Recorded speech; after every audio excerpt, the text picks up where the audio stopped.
Welcome to Stochastic NBA Live Before Lock for Saturday. I'm your host, Neil Orfield. You can find me on Twitter at PlayerQDFS. I'm here with my old pal, your old pal, EMac. You can find him on Twitter at EMac DFS.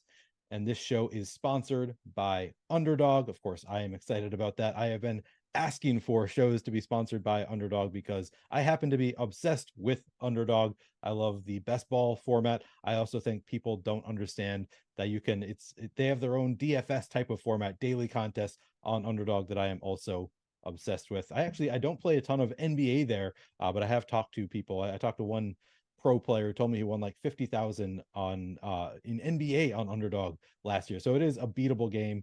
A lot of the same concepts as playing other sites. You're, trying to factor in ownership by sometimes scrolling down on Underdog to find unique players, maybe factor in correlation a little bit, but really just you throw the stochastic projections in there. You're going to have different rankings than everybody else if you want to play the NBA dailies. Of course, I love playing the NFL stuff on Underdog where you can really build in correlations and try to find some advantages. So I think the daily games are really fun. Of course, there's pick 'em on Underdog. Everything that you could possibly want to play is on Underdog. And of course, if you use our link, which Jacob will throw into chat for you if he hasn't already, it's also in the description of this video, you can get your first deposit matched up to $100.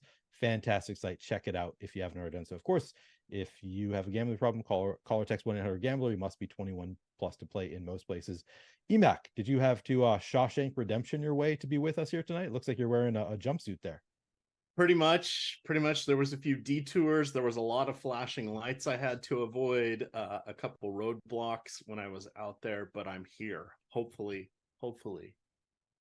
no one followed me. You don't look suspicious at all in that bright orange shirt. I think you're good. Nobody followed you. It's a good shirt. My wife made it. It says "Run the dang ball." Oh, it says "run." Oh, nice. That is nice. So we did for my 50th birthday in the middle of the pandemic. We didn't have anywhere to go, so we drove to Canton, Ohio, did the Pro Football Hall of Fame and a half marathon, and the medal was this big giant championship ring. It's back at my Virginia house, but I'll have to bring that out on the show sometime. It's pretty cool. I'm being told that my volume is low. I turned it up slightly. Does it sound better now? Is it any better? It looks like it's all the way up. I've done 2 shows already today and haven't gotten any. It should be the same as it has been all day. Okay, some people saying the volume is good now. Good to hear. All right. EMac, we discussed before, we're not going to have time to go game by game today. We've got 10 games. We haven't really had a full-on Saturday slate, so this is fun to have 10 games here on the Saturday slate. We're not going to be able to go game by game. We're going to go position by position instead. Of course, if you guys have any questions, feel free to throw them our way. We'll try to get to all the questions that we can. Can't always get to all of them, but we'll do our best. We're going to start at the point guard position, EMac. So at the top, in terms of projection, we got Luka at the top. We got Shea near the top, Trae Young. And then we also have our best value on the slate, or one of our best values on the slate. I'm just going to throw it to you, EMac. Tell me what you're doing with the point guard position. So some good decisions here. We did get news that Luka Doncic is available to play. He missed yesterday's game, birth of a child. So congratulations to him and his family, his expanding family. So obviously he is going to be one of our key plays tonight. It's kind of between him, Jokic, and Giannis. So no shocker there, right? We got a few MVPs in that conversation. At some point, Luka may get his own. To me, you really would like to build around Luka if at all possible. Now, there's going to be all sorts of news. There's 2 7:00 games tonight, and then there are the next wave of games isn't until 8:00. So it's a very expansive slate. There are 6 different start times. We start first game's at 7. The last game starts by itself at 10:30. So there's going to be all sorts of things that change. And that's why instead of going fully game by game through here, because as we need to treat this kind of like before the All-Star break. Plus, it's a Saturday. Why is it before the All-Star break? Well, nobody plays tomorrow. And then a lot of the teams have a few days off because of the in-season tournament. So some players are getting some rest, and we know before the All-Star break, it's like, well, they're going to have a whole week off. Yeah, and then they rest players before it anyway, just because. Same thing with baseball, right? It's just like, it is what it is. So expect to be nimble tonight and expect to make some changes and reactions. But I think Luka is going to be a core play here. He is he's phenomenal. There's really not much else to add to him. Let me sort by positional value here. Sorry, I'm trying to upload all of the sites as well as because I want to talk a little FanDuel too, Neil, because sometimes people don't like it when we don't mention the old blue site. Sure. Well, I can pull up FanDuel as well. Okay, so if you pull up FanDuel, I'll get DK up here for the time being. So let's see, what is the other big news that we were waiting on? We were waiting on Tyrese Halliburton out. That's the Tyrese Halliburton, out / doubtful. I don't think he's going to play. So that's going to put in TJ McConnell at the low end into the mix. Now, McConnell, we know is a perfectly fine point guard. He's been getting a lot of DNPs lately. So, but we've seen him take the helm, and we've seen him be just fine and absolutely capable. And if he was on a playoff team, he would probably be the 8th or 9th man, and he would see, fourth guard action in playoffs, right? He just doesn't happen to be on one of those teams. So he is perfectly fine. He's going to be a big part of our nights. That also is going to increase the opportunities for Andrew Nembhard. Now, the only real question is, how much does Indiana's offense continue to maintain without Tyrese Halliburton? Indiana has the rarest of triple crowns. In November, they played at the fastest pace. They had the worst defensive efficiency, and their offensive efficiency was a half or 3/4 of a point better than their defensive efficiency. They had a positive net rating. I don't know how that happens, Neil, but if their team could clone themselves and then go against each other, it would be the greatest game of all time. It'd be a 400-point game. But that's the big question, is how much does this implode without Tyrese Halliburton there? And that's going to be the biggest challenge. Now, when you have somebody like McConnell, it's going to be pretty good. Miami, not the same defensive stalwarts that they were in the past. They're missing Bam Adebayo, etc. But they still will happily slow things down. But I think they can be coaxed into running tonight. We just saw this matchup. There was close to 250 or 260 points. I can't remember exactly what it was. That was in regulation, and that was on Thursday. And Jimmy Butler had a great game. No Bam Adebayo in that one either. So I think Indiana will be fine. This would have been more fun with Halliburton, but they're still pretty good values. But we've seen before, sometimes teams they don't work out well when they're missing a couple key players, and Halliburton playing at the next level this year could be that key player. So those are kind of our key people. I think that's going to set someone like Craig Porter Jr. to the side. The challenge with him is, and he's another guy that gets some DMPs. He popped up with a trio of 30 fantasy point games, but then he just kind of fell out of the rotation, right? So for him, it's not quite as exciting. He's in the mix, but with 20 teams in action, he's not quite as exciting as he could be. Plus, they still have Mitchell and Garland there, right? So he's really looking like the third guard. The other one to really call out is Trae Young. He's kind of getting lost in the shuffle here. We've seen Milwaukee end up being actually quite a poor defensive team recently, and that is because they swapped out Jrue Holiday for Damian Lillard. Now, their offense is fine, and you can see it continue to develop. But the interesting thing with we'll kind of talk about them for a second is between Milwaukee, they're just 13-6. They've lost 2 of their last 5, and they've won 8 of 10. But they're still 13-6. That's the 3rd best record in the Eastern Conference. And so and they just lost to Chicago in overtime in Chicago without DeMar DeRozan. Point being, this isn't quite the same vaunted Milwaukee team that was knocking on the door of those championships and made the championship run, right? So they're going to have to fight for it. Atlanta's going to bring the heat. They do it every game, and you really want to look to Trae Young, and you really want to look to DeJounte Murray. They are without Jalen Johnson, he was their best defender. So Atlanta's defense somehow is going to be worse. It was already bottom 5. I don't think they'll fall below the Pacers, but things are not good. So that has Trae Young needing to put up as many points as possible. That's going to be Damian Lillard putting up as many points as possible because he's in a similar situation. So those are kind of your tournament plays that it looks like on DK each are below 20% in that 15% range. Young looks like 5% right now. So that's pretty low. So there's your differentiation plays are all over the place with 20 teams in our player pool. Yep. And we have so just looking at On DraftKings, like by far the best values. Actually, 5 of our top 8 values are on the Pacers overall, I believe. Okay. Or yes, 5 of our top 8 are all on the Pacers. The top 2 being the point guards on the Pacers, TJ McConnell and Andrew Nembhard are our top 2 overall values on DraftKings. They're of course getting the ownership, as you said. We have 68% currently going to TJ McConnell, 79% going to Nembhard on DraftKings, and then Jalen Noel is our third best value on DraftKings, where he is shooting guard and small forward eligible. Since I pulled up FanDuel, I can also tell you that on FanDuel, Noel is our best point per dollar value at point guard. He's 3,800. We have him in for 25 minutes, 21 fantasy points on FanDuel. That 5.5x value makes Jalen Noel the priority there, followed by it. So it's a reverse order of those top 3. Andrew Nembhard is a better value than TJ McConnell on FanDuel. He's 4,900, projects for 25 fantasy points. TJ McConnell up to 5,500 on FanDuel. So you don't really get the discount there. He's not a great value there, just 25 fantasy point projection.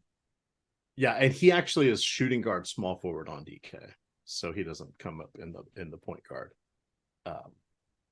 Who's this? Jalen Noel. Oh yeah, Jalen Noel. Correct. Yeah, Jalen Noel not available at point guard on DK. Good point. But the keys to the kingdom. It's at small forward shooting guard. You're eligible for 5 of the 8 slots. So yeah, we'll take it. Yeah.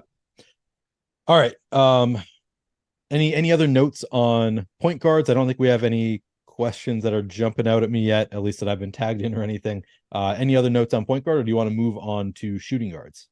I think we can move on, and guys, we're hitting the key plays here. We'll look at some of the simulations and some of the other adjustments. And again, this is kind of a wonky slate with the 1 hour lead for the first 2 games. Orlando and Brooklyn, 225 implied point total, 3 and 4 for Orlando. Brooklyn is mostly healthy at this point. No Ben Simmons, no. I'm blanking on their small forward who is out, but the point is there's nobody really exciting on that team.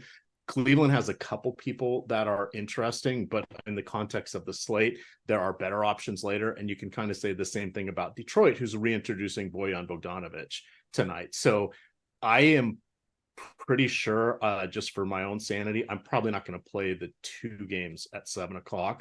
I don't advise doing that, but because we've got so many other things going on here, I'm just going to set those aside, just because I think we'll have better information at 8:00 with other things that are there. And most of the players I want are going to be from that Indiana team. They're going to be, it's going to be Luka. It's going to be, what are we doing with Memphis? Can we get a little more clarity on how things may pop there? Is anybody sitting for Phoenix? What are we doing with Booker? Right. All those different things we're going to look at. And that doesn't even get us to Houston, the Lakers, who are fully formed at this point and like have pretty much everybody back, including Jared Vanderbilt and Rui Hachimura, right? So there's a lot of moving parts here. I think I'm okay donking off these first 2 games. So can we go off script for a second, EMac? Because you brought up a lot of whatever we want, Neil. We can do whatever we want. Yeah. What I want is for you to tell me, what news are we waiting on? Are there particular injury situations that you are paying really close attention to that are not right at lock, that you are waiting for, that you think we might get news they're going to break things one way or the other?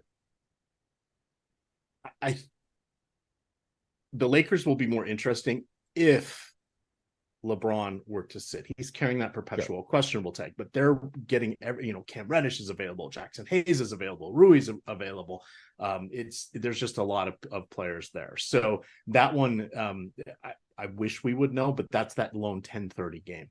If we look at the 9:00 game, the news we're waiting on there is what's happening with Jamal Murray and what's happening with Aaron Gordon. I believe Reggie Jackson had like an in-day downgrade, but he's still, I can't remember if he's questionable or probable, but that'll firm, he's an intriguing guy if Murray is out. If Murray's in, he's intriguing. If Murray's out, Joker becomes one of the best plays, and maybe he edges out above Giannis and above Doncic, right? So those are kind of we're looking for moving parts on the margins.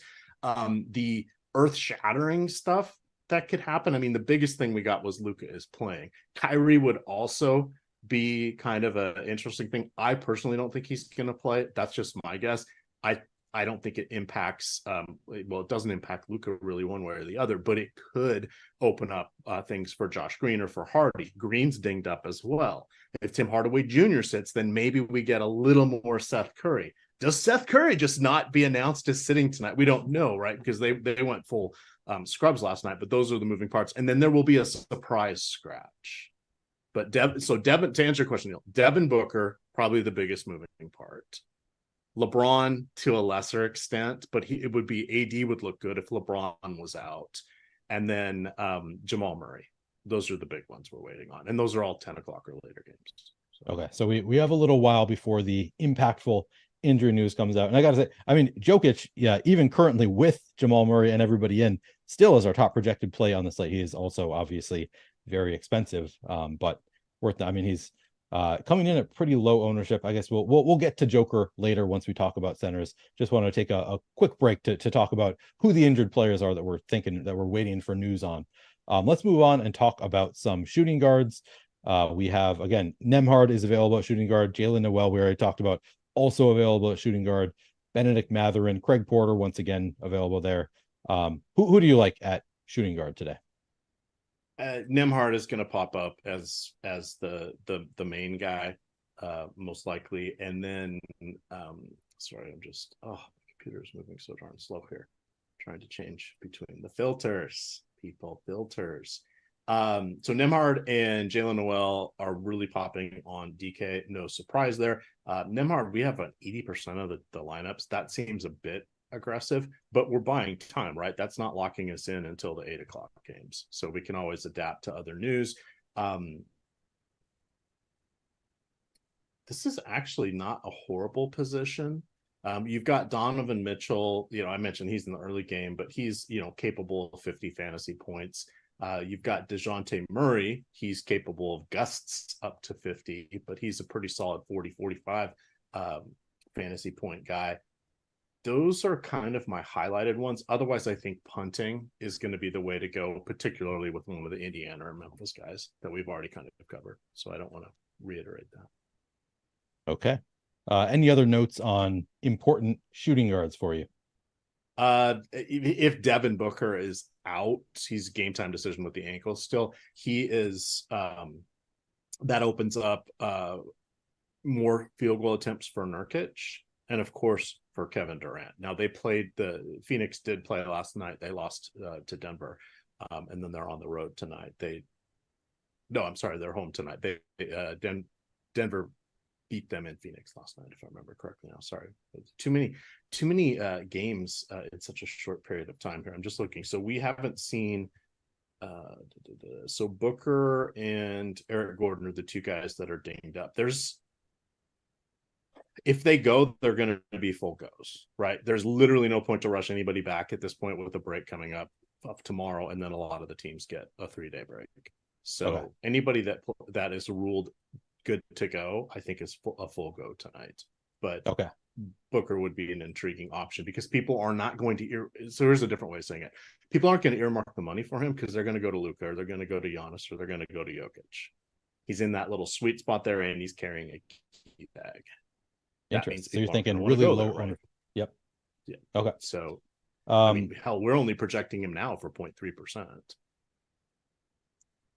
We just got some injury news. Jimmy Butler will play. DeMar DeRozan will play. Andre Jackson ruled out. Does that change anything for you in terms of Milwaukee interest? No. Okay. Bam, I think we already had ruled out. Bam, Yep. So, maybe we had Andre Jackson in for 14 minutes. So somebody will get a little bit of a boost there, but not enough that it's going to really impact you. No. Okay. All right, let's talk about some small forwards. And actually, let me do the FanDuel analysis since I did it for shooting guards. I'll just take a look at who are our best shooting guard values on FanDuel. We don't have quite the same slam dunk value that we had at point guard, but we have Buddy Hield, our best point per dollar play currently on FanDuel. He's 5,500. We're projecting for about 30 fantasy points in 29 minutes. Then we have Keontae George. He's 5,600. We also have him projected for 30 fantasy points in 32 minutes. followed by Benedict Mathurin, 4,600, Andrew Nembhard, 4,900, both in play at shooting guard on FanDuel as well. No real slam dunk values here. Yeah, I think Keontae George is worth hitting on for a second. He does have eligibility at both guard positions. His last two games don't look great, but he only played 24 minutes against Memphis, and then in the last game, he was 4 of 19. That's not good. You give him 3 or 4 more shots, and all of a sudden he's flirting with 30 fantasy points, which is kind of the baseline he established when he moved into the starting rotation. So he's not the screaming value he was, at the beginning of November, but he's still someone I think we can have in the mix. And that could help you with shifting later on. He's a multi-position player that is in another sweet spot where if you want to go down for a scrub and update somebody elsewhere, or you have to back out of Devin Booker, you can use him as a fine fill-in and use the other money elsewhere, et cetera, et cetera. So he is someone I think is I didn't mention enough, and he's 30% on FanDuel. So that multi-guard eligibility is really getting him into lineups. Okay. All right, let's move on to small forwards. We don't have the same. Wait, hang on. Let me double check this. Sort by value. Yeah, we don't have quite the same value. We do have Jalen Noel once again at small forward. You can play him there if you prefer. Of course, Mathurin's still there. Hield looks okay on DraftKings. Jimmy Butler, actually one of our better values, even at 9,100 point per dollar. Jimmy Butler standing out. Who do you like at small forward? Who are your priorities tonight? So definitely Jimmy Butler. He was the featured core building block play that I had, even at 9,100 on DK. I think he's a couple $100 cheaper on FanDuel, which makes him even better over there. And then Yahoo, for those of you playing on Yahoo, I think he's someone that you want to get in to your lineups. He's going to get to do really whatever he wants. We saw him drop 50 fantasy points in 30 minutes or 38 minutes in the last game. He did go to the free throw line 20 times. I don't expect that to happen again. In the 4 games prior to that, he went to the line 26 times in 4 games versus 20 times in 1 game. So I don't think that'll be the case tonight, but he's definitely in play for 30 NBA points, 10 or so combined assists and steals, and is a pretty strong option to get 50 fantasy points. Plus, as you're going to see, not a lot of exciting small forwards tonight, unless we're stealing Jalen Noel from the shooting guard position. Does it surprise you at all that it's only a 5-point spread? Because to me, with Tyrese Halliburton out, the game in Miami, my instant thought is, what if is this game going to blow up? But it's just a 5-point spread. Is that at all surprising? Because remember, Tyler Herro's still out. True. For Miami, so that's I guess that already costing him a couple points there. Yeah. All right. Well, how about other small forwards? Who else do you like here? Like is a strong word. You go to anybody from Indiana, depending on the sites, that's going to be some combination of Bruce Brown, Buddy Hield, and Benedict Mathurin. We've kind of hit on them. We didn't really hit on Bruce Brown, but he is a decent option. He does have point guard, small forward eligibility. We just haven't seen him with an amazing game recently. In fact, in his last 8, it's been 8 games since he topped 30 fantasy points. That's not good. We're projecting him for 28. There are probably other plays, but at small forward, I can see him sliding into a few lineups. Simon Fontecchio, never exciting. I believe he led the team with 16 points in the last game. If I remember looking, I still look at box scores in the morning. I look at them online. I don't get a paper anymore, but it's just it was kind of a fun thing to do when I was a kid. So I always like to just look at box scores, but I think I remember he had led the team in that last game. Markkanen's out, obviously, so there will be field goal attempts available for him, but he's not overly exciting. But I can see him sliding into lineups. Who else? That's really it. Any interest in LeBron if he plays? Yes, but that's the last game of the night. Yeah. You need to plan for it to make that work, right? And we talk about this all the time, but this is, it's an outpost game. You're giving up a lot of the best plays with Indiana by going that route. And just, how much upside does he really have? 50 fantasy points, which is great. Yeah, I mean, my God, he's going to be 39 here, and he's averaging nearly 50 fantasy points per game. That's phenomenal. But we got all these guys back. He's 9,700. What is he really have to do? You need more than give 50. him the 9 off, etc. It's turning him more into a neutral play at best. He's still how is he 38 and arguably at any given game he could play like one of the best 5 players in the league still. Yeah, it's insane. He doesn't bring it every night anymore, but let's cut him some slack. This is like what you're 19 or 20, whatever it is. Yeah, he plays enough. What about so I thought this was an interesting thought from Andrew. He says, sometimes I get paranoid of injuries, but I do wonder if the McConnell injury will limit his minutes and make Nembhard a better play. Do you have any concerns about McConnell injury? Maybe that was why he was getting some DNPs. Let's look and see here what the injury is.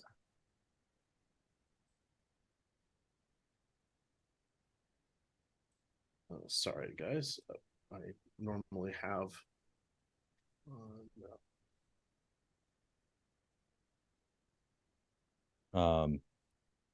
Yeah, I'm not. We've got him in for just 20 minutes, and we still haven't projected for 25 fantasy points. Hamstring soreness has been keeping him out. I would say 20-25 minutes makes sense. Fantasy point per minute. I mean, he's not going to drop. He's highly unlikely to drop 40. I'd love to will that into existence, but his key is going to be getting steals. Sure. We've seen him with 5 steal games. If he gets 10 points and 10 assists and doesn't get any steals, we're looking at about 25 fantasy points, right? So there's his variables really driven by that. So I think he's a good play. I would be happy with 25 fantasy points from him. I mean, you want more, but it's like, okay, that would be a reasonable expectation at whatever he was, 33 or 3,400 on DK. Yeah. Steven says it's a good call out, but some of the injury reporting this year, for all the transparency we're supposed to have and all this, it's like if they've backed last year, they did a pretty good job. This year it's kind of dodgy. Yeah. Steven says last season Nembhard with McConnell on the court was not good at producing. He needs to be out there with no TJ, at least based on last season. We had people asking, Nick asked, can you play Nembhard with McConnell? My answer would be yes. I have the limit of max 3 players from a team. I'm not setting any kind of group for those two. They're by far the 2 best values at point guard, and 2 of the best. I think they're the 2 best. Yes, they're the 2 best values on the entire slate by a little bit of a margin. And honestly, we only have McConnell in for 20 minutes. So we have McConnell getting there. He's only 3,400. We have him getting there in 20 minutes. So Nembhard we have in for 28 and a half. So he's going to be out there enough without McConnell anyway, even if he doesn't really produce that much with McConnell on the court. So to me, I'm not really concerned about playing them together. Do you have any concerns there, EMac? No, and here's a different way of looking at it. TJ McConnell, $4,600, which is what he probably should be for this particular role. We're not talking about it. We're talking about him because he's $1,000, more than $1,000 below that on DraftKings. So that's the function. These are good questions to ask. Yeah, nuts. And teaching people how. This is what I call reading the slate, right? Does it make sense? Yes. Is everything incredibly price sensitive in DFS? Absolutely. Are things incredibly matchup driven? Yes. For NBA, is it minutes equaling the opportunities? Is the old equation from Mr. Al Smizzle? Yes. But it's a good question to ask. There is so much to go around in a freewheeling game that these guys will do what they need to do for us, which is to facilitate us getting those high point producers. Yep, exactly. All right. I think actually, let me look at FanDuel small fours to see if we have anything different as far as values. Our top value point per dollar is the $8,600 Jimmy Butler on FanDuel. We have him in for just under 34 minutes, nearly 48 fantasy points at 8,600. So he stands out. Then we get the 3 Pacers, Buddy Hield, Benedict Mathurin, and Bruce Brown, our 3 next best values on FanDuel at small forward, followed by Desmond Bane, who have you talked about Desmond Bane? Because he looks pretty good point per dollar on both sites. How much interest do you have there, if any?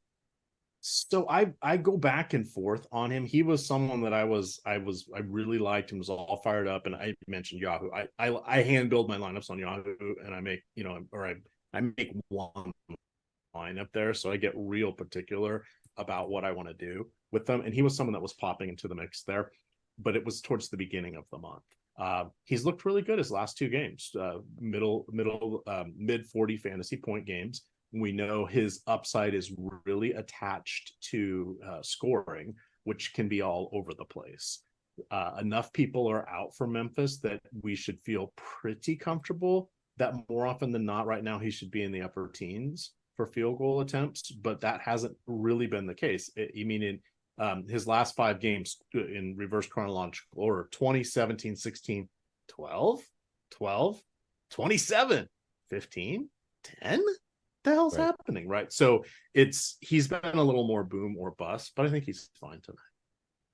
Okay, Jonathan Isaac available to play, which we already have in our projections. We have Jonathan Isaac in, so it doesn't really change anything for us. There's 14 to 17 minutes that aren't going to somebody else. It's a 3 and 4 for Orlando, and again, they're the first game. I'm waving them off. Okay. All right. Moving on to unless do you have anything else you want to say about small forwards? No. All right. Jimmy Butler moving on. Is looking better and better. Sure. Power forward really hurting for value. 2 of our top 3 values in terms of power forwards are the $9,100 Jimmy Butler and the $11,300 Giannis are 2 of our top 3 point per dollar values. We do have Luka Samanic as our 4th best. He's the stone min. We have him in for under 17 minutes and under 16 fantasy points, but he's a stone min, so pops a little bit. Of course, our top value play of power forwards, Jimmy Butler, 5.3x value at 9,100. Obi Toppin number 2. Who do you like at power forward? Who are you playing tonight? I think this is where Giannis really becomes intriguing, and that no great shakes there. That's hard hitting analysis, Neil. He Butler and Doncic are the 3 keys to the slate, with Jokic coming up on the outside. If Murray was out, then Jokic would be for sure in that group. The only thing keeping him there is we don't know what's going on with Murray, but I think you do everything you can to get Giannis in your lineup. If you are looking for some cheaper guys or some differentiation, is that possible tonight?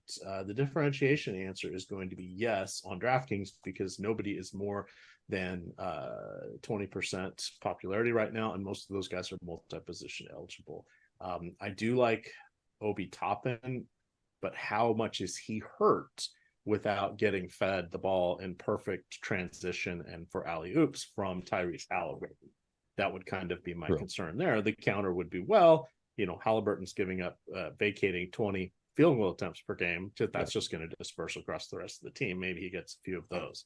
So it's probably not, he's not as good with Halliburton out, but 5,200, he's still okay. DeMar DeRozan, kind of interesting, I guess. And then, Kevin Durant. We should talk about that. Kevin Durant looked really good last night, except he couldn't hit the broadside of the barn, but he ended up having 11 assists. He still took 25 shots. So in the last 2 games, he's taken 55 field goal attempts. That's a lot. He's better if Booker is out, but with the way power forward is tonight, even if Booker plays, Durant's on our short list. Mobley maybe from the first game. Mobley, what can we say about Mobley other than it feels like his he doesn't like to shoot from beyond 12 feet these days. That kind of hurts his game. He's live for a double at any point in time, but his upside is harder to get to when everybody's healthy in the Cleveland front court. So I'm not really a fan of his. I guess he's a 5x value. Like I think he's playable at 7,800. We have him for just under 39 fantasy points in 34 minutes. Jeremy Grant gave everybody the blade in the last game, 26 fantasy points, but he had 54, 35, 44, 46 in the 3 prior to that. I'd be okay with Jeremy Grant. Okay. I would rather play Jeremy Grant than Mobley. They're very $200 separates them on DK. All right, let me ask you this. Because 5 of our top 8 value plays on the slate, point per dollar plays, are all on the Pacers, what is your rule as far as most players from a team tonight? I will probably go 3. I'm the same. I set the cap at 3 generally. I'm probably just using the lineup generator tonight, so I'm not really using rules, but that is the rule that I always set for a slate of this size. I would not play more than 3 from a team on a 10-game slate. Some people would. I know that there are some great players who might be willing to play 4 from the Pacers just because that's where all the value is right now. But I'm going to set my rule at 3, and it never really doesn't really bite me that often when I set the cap at 3 on a larger slate. So I'm comfortable with that cap. And to your point about the Sims tool, so I'm not using that to build my lineups. I like the control and getting everything set up and I use Fantasy Cruncher just to get things where I want.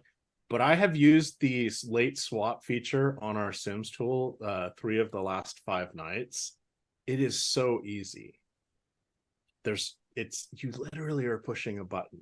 And then if you go back and look and you're like, wow, that's great. Now the thing, it takes a little more nuance and effort if you want to start messing around and changing player caps and percentages and things like that. But my thought was, why would I do that? Because I know it's incorporating what players have done already, what their potential is, what everything is. It's going to be way smarter than I am.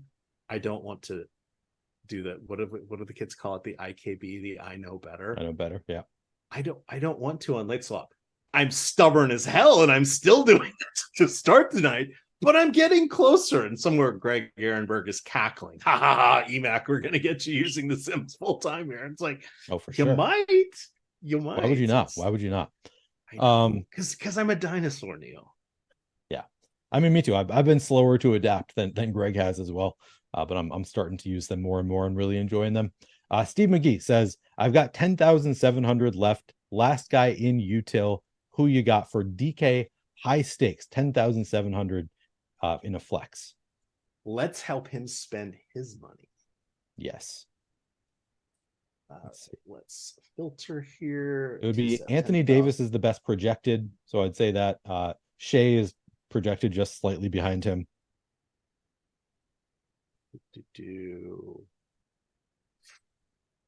I would go Trae Young. Interest. So we have Trae Young projected for just over 50 fantasy points. We have Shea at just under 53 and Anthony Davis just over 53. With Anthony Davis, you could also get a little bump from LeBron being out. So I think that would be my answer would be Anthony Davis and hope that LeBron ends up sitting.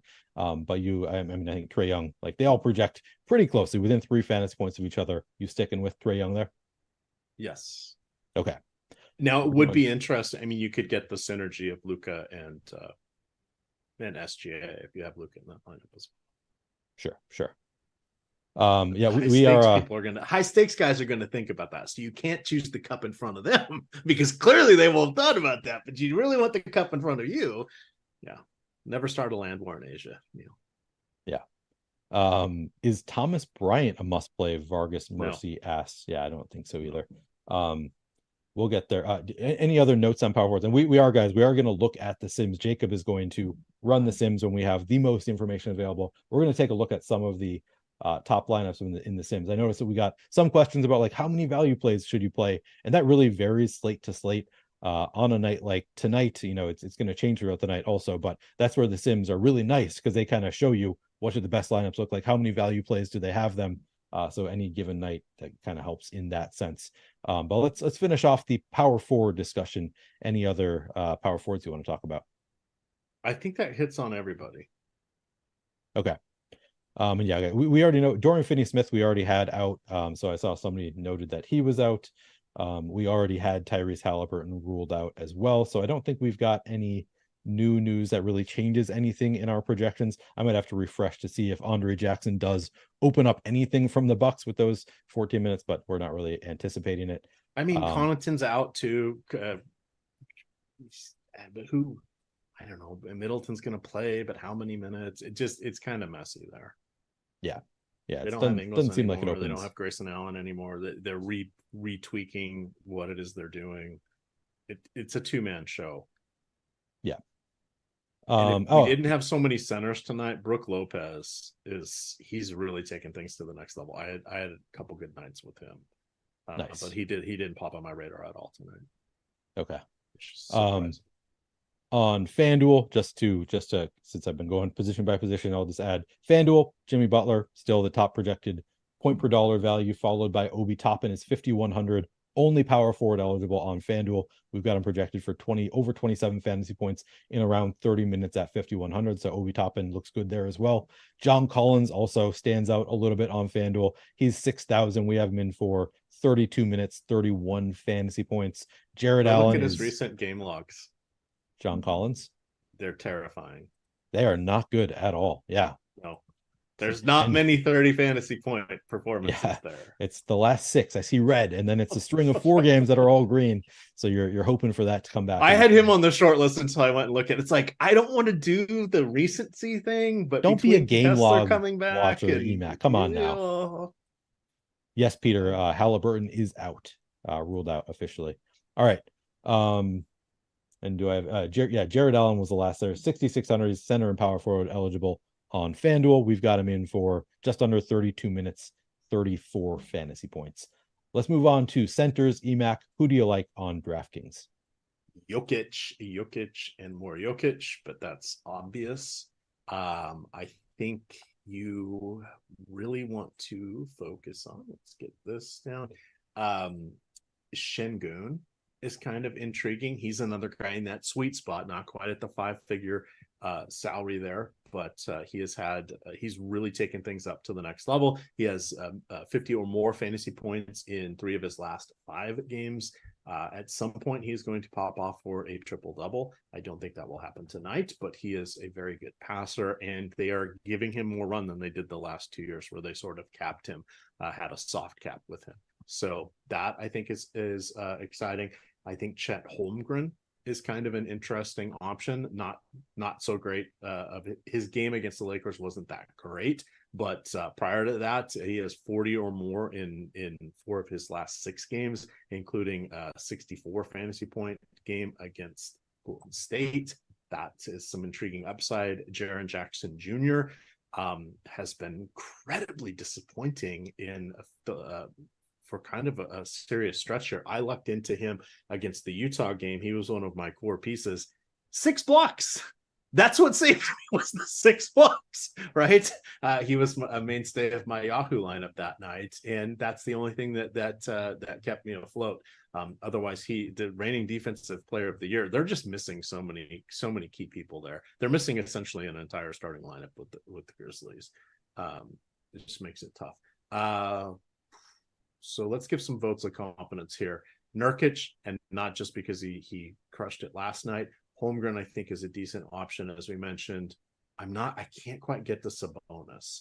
I'd rather go down to, on DK, I'd rather go down to Şengün, or I'd rather go up to Jokic. Okay. Walker Kessler, the minutes are trending in the right direction. We've got him in for 28 minutes tonight. Any interest there? Do you remember when I said if he beats me, he beats me 2 weeks ago? Did he beat you? He beat me. He had 40 fantasy points that game. So I think we're okay going to him. Let's look at his numbers here. He's probably good for about 30. Did you say did we project him for 30 minutes yet? We've got him in for 28 minutes. Okay. That's what he's kind of been. The last 3 games have been 27, 28, 26. At some point he's going to play 30 or 32. And if he adds in his, handful of blocks like he is capable of doing, because he leads the league in that category, it feels like he's an old soul. What has he played all told? 90 regular season games, 80, something like that. Something like that. Yeah. I'm trying to, would you rather have him or Rudy Gobert? It's the real question. Rudy Gobert, obviously. Okay. At this point. Okay. Timberwolves crushing it. Just checking it. But I think Kessler's an intriguing tournament option. All right. Any other centers you want to talk about before we take a look at the Sims? DeAndre Ayton has he had a dud in his last game, but he seems to have, the thing with him is he doesn't take enough shots. If he looks for his shot, that's worth 6 or 7 fantasy points per game. If he just accepts the dunks and the transition and the whatever, he has, he barely can hit 30. But if he looks for his shot, he can hit 40 fantasy points. And that's a big differential. We don't look to him a lot for blocks. He's been really good on boards this season, but he's got to take those shots. So he's kind of a trappy guy, but on that sub slate, I think he looks okay. Okay. I have Jacob just told me he's running fresh Sims now, so we're going to get the most updated Sims information in a minute here. We have got several people, EMac, several people asking us for tiers information. Oh, guess what? I have up here, Neil. Do you have your tiers information? I hope tiers. All right, let's talk about it. Ready? All right, I'll hand it off to you then. Who do you like? Tier 1 is Jokic, no questions asked. If you're looking for differentiation, then it would be Giannis, but Jokic has a 7 median point projection ahead of him. I like tier 2. I like Trae Young. The big knock we always have against Trae Young is he doesn't really rebound and he gets no defensive assists. So you're counting on him to get 30 plus points and 10 plus assists. I think he can do that. This is no longer the vaunted Milwaukee Bucks defense. He is 3 median points below Anthony Davis, but I would still rather have Trae. LeBron rates out slightly as the best play in this tier. You still have a couple bailout spots for the late. There's some later games in there. We haven't mentioned De'Aaron Fox. I would probably take De'Aaron Fox out of this tier because I don't have to worry about salary. That's the main reason we didn't really talk about Fox. Okay. My second option would be Damian Lillard, but I think I'd rather have Fox. Okay. Tier 4, I think it's Jimmy Butler as much as it sort of, he's just going to kind of be the guy tonight. I would go Butler. Your secondary play would be Zion, but they did do a back-to-back. I think he played 26 minutes if I remember correctly. But wait, Zion is out. Oh, isn't he? Let me. I don't want to give you misinformation here. He is off the injury. Maybe. Oh no, I'm wrong. Yeah, we got the opposite info. My bad. Good. Yeah, no, that's okay. CJ McCollum is not playing tonight. He is the travel issue still with the collapse. Sorry, so I got too many tabs open. So Zion is not out. Poker just brought it. No, Zion is not out. I misspoke. He's not out. Sorry. But still go with Jimmy Butler. Şengün, I think, is your clear play in tier 6, and then tier 5, and then tier 6. I like Chet Holmgren. All right. Best. Your secondary play would be Malcolm Brogdon. All right. Have you got through all of them? Are we ready to look at the Sims? All right. We are ready to take a look at the Sims. I know Jacob has them pulled out. He was kind enough to send us a screenshot so we don't have to try to squint and see it. I can see it right in front of me. Our top projected ROI lineup currently, we've got TJ McConnell, Andrew Nembhard, Chris Middleton, Obi Toppin, Walker Kessler, Luka Doncic, Jalen Noel, and Anthony Davis. I noticed right away we have 3 Pacers in there with McConnell, Nembhard, and Obi Toppin. We've also got Jalen Noel in there, so a lot of pretty good value in this lineup. Then we get Chris Middleton, Walker Kessler, Luka, and Anthony Davis rounded out. How do you like that lineup, EMac? I think it's pretty good. The only one I really am not a fan of is Middleton, and the other one I'm not really a fan of is Davis. Middleton it's capped minutes means capped upside, and with Davis, we've mentioned a lot of people there for the Lakers, but Middleton could get us 30 fantasy points, and Davis could get us 50, and that would be perfectly amazing with the rest of that roster. I mean, we have Middleton projected for 30 fantasy points in 26 minutes. So I think the upside is higher than that for Middleton. Let's look at the recent game log in terms of minutes. Yeah, 13, 23, 27, the most recent 3 games. The last time they played is November 30th. Do you think there's any chance that we see Middleton play more than what we have him in for right now? Do you think he has? I don't think he plays more than upside. 30. I mean, I would take 30 all day from Middleton. We've got him in for 26 and we've got him projected for 30 fantasy points. So at that point, he's going to look pretty good if he can get up there. It's at least worth thinking about. Like maybe they continue to bring up the minutes for Middleton a little bit. All right, let's take a look. The second lineup here, we got it's pretty similar. We got McConnell, Nembhard, Benedict Mathurin. So I said I would set my max at 3 Pacers or 3 from any team. We get 4 Pacers in this one right away. McConnell, Nembhard, Benedict Mathurin, and Obi Toppin. That allows you to fit in Joker, Keontae George, Jalen Noel, and Anthony Davis. So now, how do you feel about this one, EMac? I like that one a little bit better, but I'm a chalk donkey, so of course I do. All right. You had me at Joker. Yeah, I know you love your Joker, so that's a good lineup for you. Um, we're so looking at basically all of our top lineups. We've got a lot of paces. In fact, I'm looking at my screen. I think TJ McConnell is in every single one of our top ROI lineups. Looks like Andrew Nemhard also. So those two, wait, does this one have? Oh, Andrew Nemhard missing from one of them. Otherwise, all of the lineups that I see that Jacob sent me have TJ McConnell and Andrew Nemhard, the clear values on the slate right now. Our third lineup, we got TJ McConnell with Andrew Nemhard, Jimmy Butler, Obi Toppin, Miles Turner, Luka, Jalen Noel, and Walker Kessler. How do you feel about that, EMac? I'm good with it. So here's what I want. Here's a different way of calling out. What we are seeing more and more with the lineup generator and with the Sims is that when there are really good plays, and we've seen this in football and we've seen this in especially in basketball, if there are really good plays, it's going dramatically over the field on them. I mean, the Raheem Mostert week was a great example where it's like, yeah, he's chalk and everything, and I mean, it has to work out, but to me, it's really demonstrating that to be contrarian or different is the composition of your lineup. It's not the individual low-owned, one low-owned guy or whatever, right? Now that we see all these tools and we have these things available to us, we're seeing that some of the conventional thought, the ham-fisted way of getting things done aren't necessarily the best ways. It's just really interesting. And that was the biggest eye-opening thing for me. The other thing that I get is in looking at the lineup generator, and you guys missed out on a great sale for that, but it's an easy entry price point to get in. We've got it for the vast majority of the sports. Is just seeing the different combinations. Like Zach, you can create Zach Moss lineups that also have Rashad White and are incredibly unique without being bad lineups.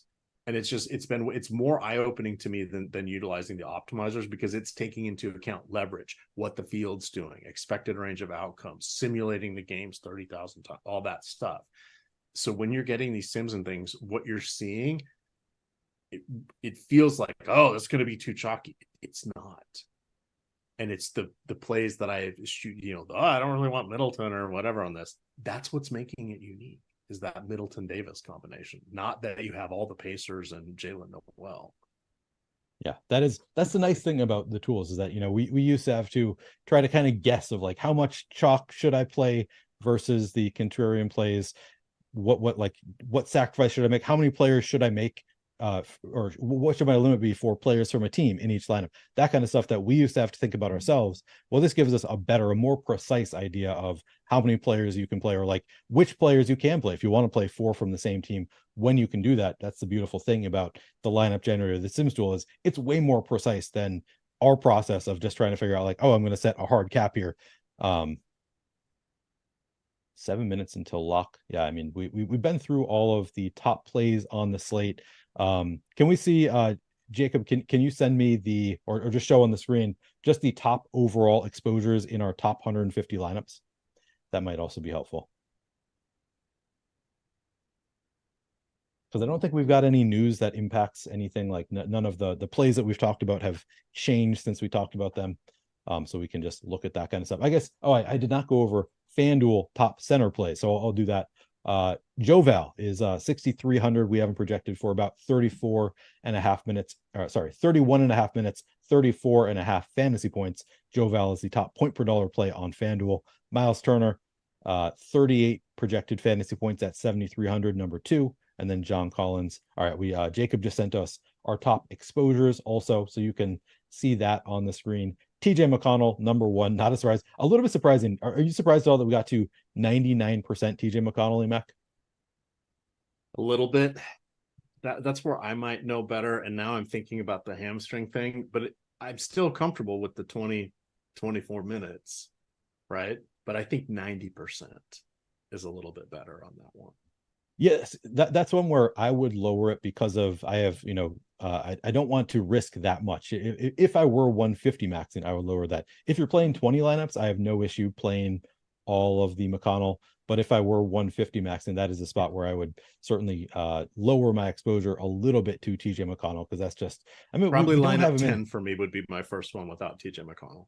Yeah, and I think that is totally reasonable. I mean, we don't have him in for that many minutes. What do we have? TJ McConnell. Oh, I'm in the FanDuel.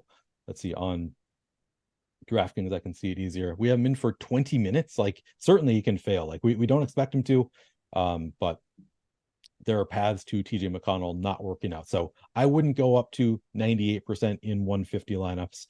But that's sort of a matter of personal preference. How much Greg probably would. Like, we've seen Greg has been just like, I'm just going to play the top ROI lineups. He and I have had this discussion whether you should do that, and he's been crushing it just playing the top ROI lineups, making adjustments. There absolutely are spots where we want to do it. I just don't see. I mean, what's a great game tonight for TJ McConnell? 30 fantasy points. That can destroy us. Exactly. And like, if you fade him, that's not the end of the world. What if he gets 17 fantasy points and 70% of the field has it? Steven asking if we have Kyrie in. We do currently have Kyrie in for the tool. So that would be if Kyrie misses this game. That's actually a really good point. Where would you rank Luka if Kyrie is ultimately ruled out, which is what I think you said you're expecting it. Yeah, I don't expect him to play, but unchanged. It hurts his efficiency, but it puts the ball in his hands even more if that's even possible, right? He and Kyrie, I haven't looked at it recently, but they had like approximately 70% of the usage when they're on the court. It's an insane number. It's like the Beal and Westbrook Washington Wizards 25 game stretch. Who do you boost if Kyrie misses? Who gets the benefit? I want to know what's happening with Jaden Hardy. I want to know what's happening with Green.